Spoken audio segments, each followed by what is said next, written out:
Or HeRoMaRinE versus Solo both had a great start yesterday. Who will keep that momentum rolling into day 2 of the group? In the top left-hand corner, our red Terran player from Mouse is HeRoMaRinE.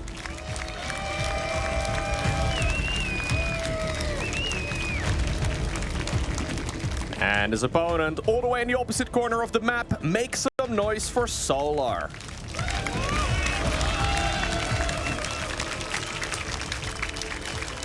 These two, they've been competing for a very long time. I remember watching their games literally over a decade ago at this point. A lot of these players have been around for such a long time, but HeRoMaRinE and Solar were there in the early days of SC2, and they're still competing. Yeah, it's been really fun to kind of watch the rise of both. Solo was obviously one of the Casper Zergs as well, but he was one of the first kind of Casper Zergs to start venturing into online tournaments, just other tournaments in general. So he was kind of one of the first to kind of really show himself to the Western world from that group of Korean players, and that was really cool. So yeah, he's been around for a long time, always has been a grinder, has been playing all the online stuff for years and upon years now. And to me, he's always been Mr. Consistent. And he's just struggled to poke ahead to get that big run to kind of finish a tournament off, which he's had a couple of times now, but it's never been simple for him. So yeah, excited every time he comes to Katowice. Again, Gabe really crushed his dreams a couple of years back, right? So that was one where Solo was favored as well. We'll see how today goes. I'm really excited to see what kind of style HeRoMaRinE plays, honestly. Yeah, we've seen a lot of different varieties from Terran versus Zerg in particular as of late. A lot of different build orders. I mean, that one game that we saw yesterday from Maru comes to mind, where he played one of the craziest Terran builds I've seen in a long while. Not really something I expect HeRoMaRinE to go for, because that was like a triple command center before gas into mass mech. Not really a strategy that HeRoMaRinE, I mean, your name, or his name rather, may already give it away a little bit. Not really the style that HeRoMaRinE is all too fond of, but do you think he's going to bring any mech here? Any mech? Yeah, I mean, I could see it, especially on Golden Aura. I think if we see it, we see it on this map, because this is a map where it can be a larger map. It's typically the Zerg map pick out of the best of 3. So, yeah, maybe we can, because HeRoMaRinE is that kind of player. I think he played a very long series against Solo not so long ago in one of my events, and he did mech it up there. It was actually a very cool series, like 1 hour long best of 3. It was a 2-0 for Gabe. So, yeah, very excited to see if he can maybe pull some of that out. I think the cool thing about Gabe is he's really not afraid to approach the later stages, which is where Solo really peaks as well. Like, once Solo first gets to Lurkers, he's a real powerhouse. So the fact that Gabe's happy to play against that stage of the game really shows his confidence in this matchup. We'll see what happens. We have our Reaper just going to take a bit of a poke, move around. Link speed starting, and there's a triple CC, so whatever it's going to be from Gabe, it's going to be very economic focused initially. Solar generally likes playing that very macro-focused style. Usually he will not be all too aggressive in this matchup. Instead, he will try and defend and overwhelm you much later on into the game. So it'll all come down to how cleanly that early game is going to be right here for the Zerg player, if indeed he does want to play that Lurker style, right? There's a bunch of aggressive pushes that you can go for. Roach builds in particular, relatively popular right now, and maybe one of the reasons why mech is not quite as popular. We'll have to see here exactly what Solar ends up going for. If I were to make a guess, I think Solar is just going to play this passively. Maybe use Roaches as a stepping stone to ultimately get to Ling Bane. But I think he'll just absorb as many attacks as possible and then eventually overwhelm. Yeah, no, I mean, that's Solar in a nutshell. Like, it always feels as though Solar's losing the game and losing. He's just about holding on. And then Lurkers pop out and boom, all of a sudden it's like he's a different player. He's a beast. He's just so good when it gets to that point. Gabe going to open with the Banshee, by the way, so that is going to be at least a little bit of interest already. Banshee very good in this matchup naturally. It can do a lot of harassing damage. It can really control, especially if you're afraid of Solo maybe opening some Roaches. It keeps you, pretty safe there as well. So Hellion Banshee, a very standard way to open, especially when you've gone for the economy of triple CC. And we'll see where HeRoMaRinE goes from here, because this is where we really get confirmation. Is this bio? Is this mech? What's the plan? HeRoMaRinE, by the way, apparently still playing with a wired mouse. Most of the pro gamers have switched over, as you can see right there on the player cameras, to a wireless mouse many years ago. But apparently Gabe not making that decision. Comfortable with the gear that he's been using probably for a very long time, and why really make any changes and make it more difficult than it really needs to be. But yeah, you're absolutely right. This is a very normal build from both players. We've got a lair coming up at about 4.5 minutes. Triple command center in the meantime right here for HeRoMaRinE. He's gonna go though, look at that, for a second factory. Yep, I think mech was always on the agenda, and I thought so with the Banshee as well, right? Because the Banshees have a potential to then get Hyperfly Rotors and to keep building Banshees, and that's been one of the more popular ways of playing the mech recently as well, because it helps you keep control of the game alongside those Cyclones. So yeah, we're going to get that second factory coming up. We're going to see the fun and games build up. Rotron, at least on the way from Solar, that's very important. He needs to have that preemptively, otherwise dealing with this mech could have been a struggle in the early stages. Yeah, you're absolutely right. Could have gone for a Baneling Nest as well, but that's a little riskier, but there it is indeed. Banshee Cloaking has finished up. That will not be too much of a surprise right here for Solar. That is an upgrade we see most of the time, right? At least when Banshees are coming up, especially if there's two of them. But that Hyperflat Rotors upgrade, that is a speed buff for the Banshees. That usually only gets played when you're going to go mass Battle Mech. Now with Battle Mech, we're usually talking about Cyclones, Hellions, and Banshees, and those are exactly the attacking units that are currently on the production tab. This is a very active style of Terran Mech. So we have to see exactly how much damage HeRoMaRinE can really do. Now, this is a good start. Getting the kill on the fourth is massive. Yep, one cancel there already. Overseer slowly making its way over. The Hellions with the distraction are through into the natural and can move up into the main base perhaps, or they just go for the drones here. They are slow to pull away. Some of them even pull in. 5 workers so far, make it 6. The thing is, because this is mech, you can actually lose these Hellions, right? You can replace them much more easily than if this was Bio, when you'd be giving up all your map control to do this. Not the case when you're playing Battle Mech. Only 7 drones, but a bit of lost mine time. Got a few lings. I like it from HeRoMaRinE. Yeah, that's a relatively expensive set of Terran units to lose as well, though, right? You don't want to just send them away for just 7 workers. I'm not in love with it right here for HeRoMaRinE, because it does take the wind out of his sails a little bit, but there's going to be a lot more Terran units that will be aggressive in just a moment. One Cyclone misrallied a little bit, although Hellions are coming in from the bottom. Clearly calculated. Realistically, though, this is kind of nice because now you're starting to pick up some of these roaches, and you can see that Banshee showed up as well. So Solar is now the one who's gone a little bit too far forward. Solar's point of view, he's going to go back to these roaches, which are just taking free damage. He needs to rally some units out over here, and Gabe has quite the push on his front doorstep, and he's going to start putting some damage on his 4th base once again. Cancelled once, don't really want to have it cancel a second time. One of those Cyclones that you saw was trailing behind on the terrain, does go down. The first Hydra's popping out. Looks as though that's enough for now for Solar to survive through this a little push across the map from HeRoMaRinE. This is the first-person view, of course, of our Zerg player here. Generally speaking, a lot of the StarCraft pros enjoy playing with the lower quality graphic settings just because it's a bit clearer and easier to pick out exactly what's going on. But here go the Banshees, and these are speed Banshees that are completely cloaked. They will be spotted with the little blur, but if you don't pay attention to them, right, they can kill an entire mineral line worth in just a few seconds. Hydras, by the way, nice and quick here for Solar, but... I mean, Solar's all in. He's on 66 drones, stopped droning a long time ago just to keep on making units, and he is just going to send it with this big push. You see tanks from HeRoMaRinE, they are so important to try and hunker down and defend this position. And this is interesting because there's no Overseer here right now, so the Banshee can get free damage off despite all the Hydras. Cyclone starting to get some free chips. There's the Overseer finally showing up. But I like the start from HeRoMaRinE. He's going to have the tank set up here. What can we do? Corrosive Files come down. The Cyclones have to keep on kiting these Banshees, wanting to find their chance to come in and get some shots off. But Solar's force is being weakened, and he's down almost 20 workers. Yeah, that was not the attack that Solar was hoping for here at all. Nicely defended by HeRoMaRinE. There's a bit of vulnerability right before those siege tanks really hit the battlefield. Oh, the Queens are even joining right now as well from the back. I mean, he's so far behind in workers that he does not think he can actually make additional drones here on the back of this. He needs to continue attacking, but I'm not entirely sure if that's the correct choice. The longer he waits, the more siege tanks there are going to be, and how in the world are you going to funnel your units through a choke point?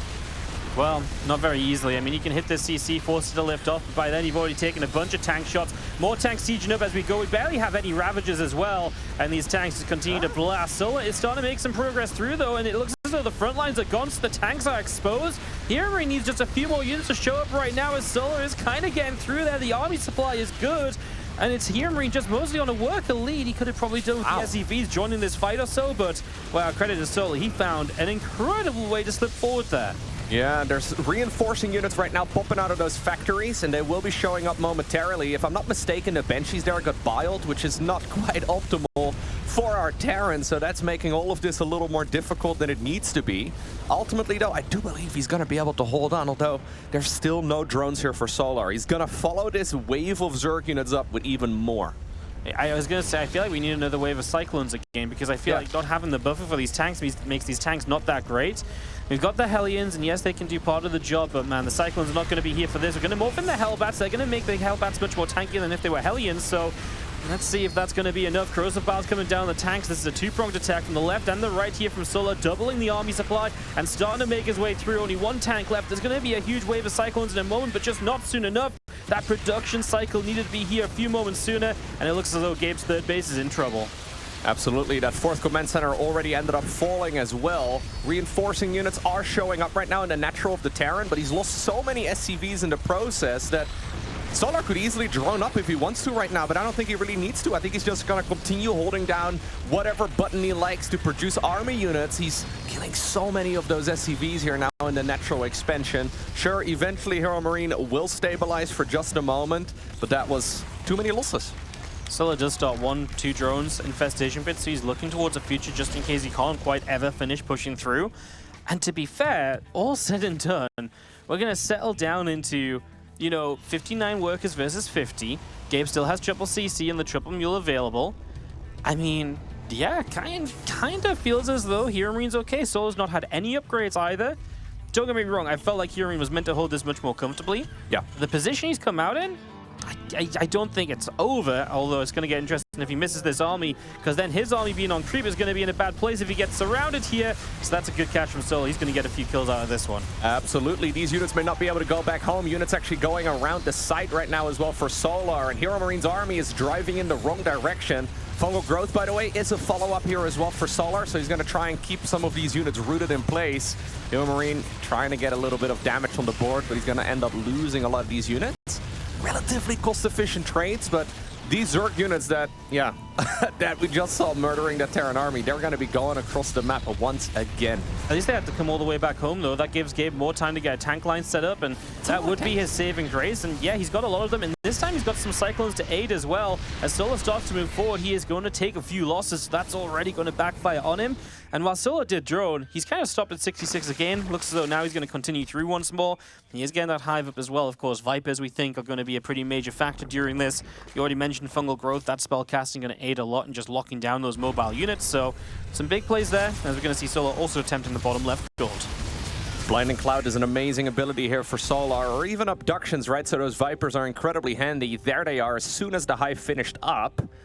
Couple of Hellions, once again, going around the side. These four can actually do a lot of damage with that Blue Flame upgrade. There's a couple of defensive Zerglings, I guess, running on over in this direction, but obviously that's what Hellions are good against as well. 7 drones is not bad. Solar never really built up an economy. Decent Fungal Growth in that section of the map, but HeRoMaRiNE, he wants to attack before those Vipers are out, and he knows he's on a timer. At least getting in position before the Vipers out is nice as well. You're going to see Solar counter-attacking. We'll see how HeRoMaRiNE handles that. Remember, HeRoMaRiNE's also only on 3 bases, right? He's not really setting up for the much longer game himself. So this also becomes quite important. Ling's on the counter-attack, as we've already seen Solar losing 16 drones. 4th base goes down, and this game has turned into utter chaos. I mean, I like what Solar's doing, but it's still going to be HeRoMaRiNE that has the full army here, while Solar's run by will eventually get cleaned up. Yeah, that's a lot of SCVs once more going down, though, and that makes this pretty much an all-in right here for HeRoMaRiNE. He's still got a ton of army on the production tab right now, but I don't really know if he can wait for it. Problem is, you need to move the siege tanks one at a time, right? If you unsiege them all, then suddenly Zerg can jump you. Oh, a lot of reinforcements are showing. That's a horrible position for Solar moving upwards there. Lost a lot. He does blind cloud some of the tanks, but they're pretty well spread, so he gets a lot of splash damage out. And HeRoMaRiNE has the Cyclones, catching all of these Zerg units, continuing to push on forwards. On the creep, it don't matter, because he's going to get the GG. And HeRoMaRiNE opens with a 1-game win with the mech. It kind of felt like he'd lost it all, but just held on. He just barely managed to hold on there. I think that fight, though, did not quite go optimally. I really like what he did with that command center to create an additional choke point. But if I'm not mistaken, he took like double damage from the Biles, right? So the Biles not only connected with the siege tanks, but also with the flying units all at the same time. So he just lost a ton of troops. We probably are going to see that in the replay in just a moment. So this is the first wave. It's the next attack where that command center that you see finishing up right there, this one right over here. Okay, yeah, we just barely missed the Biles, but Solar, he manages to push through. And I honestly thought for a second here that this was game over, because we see this with a lot of Zerg reinforcements coming up go horribly wrong for the Terrans so frequently. Yeah, I think that's why the Cyclones are so important. The ability to kite back and at least just get a little bit more value just kept him alive. And it did feel like the moment he got Cyclones and tanks in combination up, it was so much better for him once again. Eventually, he was 3-base all in on this push, and he was just able to have enough power here. The Vipers, they got to throw their Blinding Clouds down, but again, that's the importance of getting in position before the Vipers were there. He had the time to pre-split a little bit, and 3 or 4 tanks still firing into that engagement was huge. I also think Solar kind of engaged upwards a little bit, and I don't know if that did him any favors. He took a lot of shots getting in position. But yeah, HeRoMaRinE gets to go off to a 1-0 lead in this series. What a great start. Always nice as well to get a win on your opponent's map pick. We're going to be going to Alcyone in game number 2. That'll be something that HeRoMaRinE will be a little bit more happy to play on. Yeah. It's interesting, the maps Golden Aura and Alcyone. Just obviously a lot of preference in terms of what you want to play. Alcyone generally is more kind of equalized. We'll see what we get as we head into the bottom left-hand corner of the map. Our red Terran player, he's representing Mouse Sports and he leads it 1-0. This is HeRoMaRinE.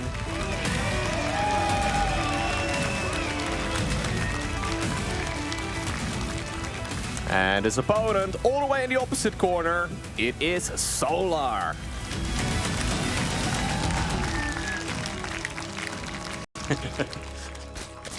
Got the big Gabe card out. Big card for a big man. Indeed it is. Looking confident though. I really like what he's doing. Like, honestly, the only thing that went poorly for him in that previous game was that fight at the start, right? But it was small errors, right? Nothing really went horribly wrong for him. Solar decided to go for an all-in and he decided to double down. And HeRoMaRinE is going to use that information right now against his opponent as he decides to go for a command center first right here on the low ground. Is this a game where Solar is really going to go for a pool first? Honestly, it's not really something that Solar does very frequently in general. It's going to be a hatch into a gas and then eventually a spawning pool for Solar. So HeRoMaRinE is going to be able to get away with it easy peasy. Yep, absolutely. CC first, very hard to punish unless you like blindly like one base Roach Ravage all in or something, right? And you're down a game. Like, would you ever want to do that? Not really, no. So, not going to put it all on the line on that. And so HeRoMaRinE gets away with this. 1 Rax into the gas, and just a little bit of better eco to start off with. And this huge match in this group, right? Because these two, the winner of this is very likely going to have a good shot at just continuing through to first place in the group. Yeah. And first place is massive. You get straight to the round of 8. You get straight into a qualification match for the Esports World Cup. And just the chance to make that run at the championship. Last year, Gabe, he made playoffs for the 2nd year in a row. Started in the round of 12, met Oliveira. So we all know how that ended. Yep. But that's the thing. You get to skip that round of 12, and there's no easy matchup there in that best of 5. So first place is huge, and that's why these group stages are so important. Yeah, you're absolutely right. So to clarify, if you end up first in your group, you go straight into the top 8. If you end 2nd or 3rd in the group, you move on to the round of 12. So you effectively have to play an extra series of games. It is a lot more comfortable to go out in first place if possible, and obviously also pretty good for, you know, your earnings in the end. Yeah, and I was going to say as well, for HeRoMaRinE, if he wins this, like, going into the rest of the group, he has Scarlet and Trigger left to play. Yeah. I do think that's going to be potentially the easier players in the group, right? No one's easy, but yeah, considering he took down Spirit and Gumiho already, so let's start to play Gumiho, so this group becomes a lot more tense. But anyways, back to this one. Absolutely. So, 2nd barracks coming up here already as well for HeRoMaRinE. So this is a command center first opener for our Terran into double Rex. What that means is that he won't have a whole lot of roaming units here in the earlier stages of this match. There may be a Reaper or 2 at most. It's just going to be a single one, and Solar trying to deny this, or trying to get the scout rather. HeRoMaRinE trying to deny it, but yeah, did he see enough, right? So one thing he picked up on right there, he's going to check this as well with that Overlord now. One thing he picked up on is that there was no factory attached to that barracks, and usually that's where you would expect it. So already alarm bells are going off inside of Solar's head. Yeah, no, absolutely. You're a little bit worried, you're a little bit kind of like, huh, what's going on? As you see this Overlord here, going to see the reactor on the barracks as well, so you know it's going to be a lot of Marines, nothing nearby. He is going to see the 2nd rack, so now you get confirmation. And now you see the 3rd rack, so now you're like, okay then. 3 racks it is. Now I know how aggressive you're going to be. He lifts CC to try and hide it, but I feel like with the timing of things, I feel like he could probably figure out this off the back of a 3rd base. Absolutely. So now the question is, how many workers does Solar make before he starts producing army, right? Like, that's the age-old question in this matchup for the Zerg. How many drones do you produce before you start making attacking units? The problem here for the Zerg player is that it's difficult to pinpoint exactly when HeRoMaRinE is going to attack. If he would attack it, say, 5.5 minutes into the game, Solar can probably get away with droning until about 5 minutes. And can Solar exactly pinpoint when he needs to stop droning? Well, at this point, he's just holding down that worker button, trying to use that larva mechanic to his advantage and just build up a massive economy. Ideally, as the Zerg here, you want to hold on just barely, because that means that you have produced more workers than your opponent has. And already you can see that reflected here at the bottom of the screen. Okay, nice little kill right here on the Reaper. any worker kill at this point is massive. 2? Really? Yep. Hello? Okay. Solo messing up a little bit. Now he makes the healthier drone into the Spore. Solo. Oh no. 3 drones go down to a Reaper, and that is horrible. Yes. Like, that speaks volumes of the mental state currently, right? Like, this is not the situation that you want to see as a Zerg at all. A Queen alone would have been enough. The Queens were out of position. I like that Solar decided to skip any follow-up links. So obviously he didn't have Zerglings right there to defend against it, but yeah, now he may as well have, right? Because if you end up losing 3 drones, you could have easily made 6 links. Yep, you can see the Marines starting to move across the map. Stim is closing in on being done, so opportunities perhaps to try and get a bit more aggressive. We'll see one more link going down, just trying to scout, trying to see what's going on, what the numbers are like. When those medevacs pop, we're going to commit. Zola's on his way to melee upgrades. I'm kind of worried, man, like a few drones going down, being a little bit shaky. Opening melee upgrades, they're not going to be in place straight away to help you against what's going to be +1 on these Marines as well. Like, HeRoMaRinE has a couple scary moments coming up for Solar.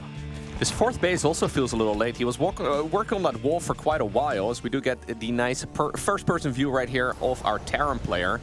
Medevacs are popping. Is that going to be the cue for him to go across the map? I think it is. Yep, there we go. We're going to load up those medevacs and we're going to send them straight towards the other side. Now, the 4th base, the position that it's in right here for Solar is actually relatively exposed. There's no watchtower on the bottom right-hand corner of this map. So at this point, I believe that this is completely unscouted. There's a chance that an Overlord was in vision range of this, just barely, but I don't think he had any vision in that section. No. Yeah, I don't think he had anything at all. And here we go, going to try and fight towards this 4th base. The Queens will show up, and the Marines look as though they're not going to mess around, instantly leaving, just going to unload elsewhere. Not going to waste too much time there. I think the second attack, when he's going to have combat shield with this as well, with another round of medevacs and Marines, that could be very scary. So he's going to have to make sure he has some bailings ready to go. You can see HeRoMaRinE trying to make the most of this, shut down a couple of lings here or there, and yeah, just trying to move around as best as possible. The control of the watchtower here is massive, right? That little choke point there, those Marines are going to be able to stand shoulder to shoulder and get a ton of surface area there in their advantage. Ultimately, though, the Marine medevac count is growing. 12 of those bad boys are coming up at a time here, and the +1 armor here is actually a little late for the infantry units, but I think HeRoMaRinE should still be able... Yeah, I think he should still be able to attack before bailing speed is done, if he decides to commit to it. Well, HeRoMaRinE is essentially just 3 base all in, 60 SCVs, he's not going any further, like he is just committing, and that's why he's been so cautious with these Marines, because he knows his strength lies in the very first attack. He knows how much that can do for him, so he really wants to make sure he's got as much as possible available for that. Trouble Solar as much as you can until then, but don't do it at the cost of any units, because with 1-1, he's going to have a timing window where you can already see the 40 army supply lead is going to be tough for Solar to overcome. Yeah. That does mean, though, that Solar will have the bailing speed upgrade, right? And that is by far the most important thing here for the Zerg player. It's going to mostly just be Marines and siege tanks and a bunch of medevacs up in the air. You don't need the infestation pit, you don't need the Hydra Den. I think what Solar needs to do, he's making drones. This is a misread.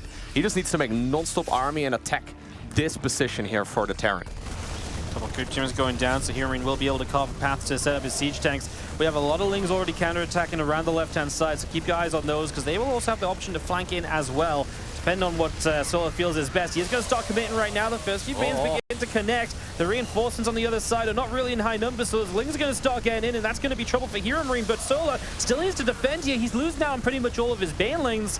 Wow, this is getting absolutely chaotic. A few bans showed up on the other side. The picture-in-picture shows an SCV massacre, but HeRoMaRinE is up 50 army supply. Yeah, and the question is, can Solar still stop this army? HeRoMaRinE, though, needs to pay attention, right? If you don't pay attention and banelings come rolling in, you may just end up losing everything here at the front. But HeRoMaRinE has to win the game, essentially, with this push, or at the very least deal critical amounts of damage. Reinforcing Marines are showing up, or reinforcing Zerglings, rather, are showing up here. Yeah, potentially a little bit of a surround coming in. These Balins are the only Balins in the game, by the way. And they're chasing Marines. HeRoMaRinE can split away. Beautifully done. Now there's no Banelings left. Down 60. Army supply Solar has to get out of here. And HeRoMaRinE picks up a huge 2-0 against what many had as the favorite of this group. Abe is now 3-0 in Katowice. What a series. What a tournament for him so far.